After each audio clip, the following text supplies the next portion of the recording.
দাম্পত্য জীবনের সবচেয়ে বড় সমস্যা হলো, তরুণ বন্ধুরা ভালো করে শুনে রাখেন, বিয়ে যারা করবেন ভবিষ্যতে আরো ভালো করে শুনে রাখেন, এই মোবাইল ফোন আমাদের দাম্পত্য জীবনকে ধ্বংস করার অন্যতম কারণ।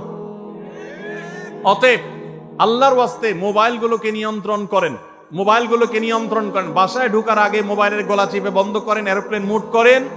ফ্যামিলিকে একান্তে কিছু সময় দেন। সারাক্ষণ খাচ্ছেন মোবাইল টিপতে টিপতে, ওই যে কৌতুক আছে না, যে মোবাইল টিপতে টিপতে খাচ্ছে, খায়া ডাইল মনে করে পানি ঢেলে নিছে পাতে।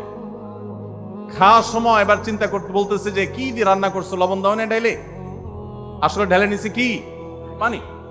তো মোবাইল টিপতে টিপতে যদি মানুষ সংসারে স্বামী স্ত্রী একে অন্যের সাথে সময় কাটায়, তাহলে দাম্পত্য জীবনে অশান্তি নিশ্চিত। যত অশান্তি এবং যত ঝগড়া, যত ভুল বোঝাবুঝি আমাদের ফ্যামিলিগুলোতে হয়, এর অন্যতম প্রধান কারণ হলো এই মোবাইল এডিকশন, মোবাইল আসক্তি। স্বামী বলেন স্ত্রী বলেন উভয় একান্তে স্বামী স্ত্রী বাসা বাড়িতে তো অবস্থান যতদিন করবেন, ব্যবসা বাণিজ্য কাজ কাম আল্লাহর হস্তে, এগুলো সব জমা রেখে তারপর স্বামী স্ত্রী একে অন্যকে সময় দিবেন, ইনশাআল্লাহ দাম্পত্য জীবনের সুখ শান্তি আসবে।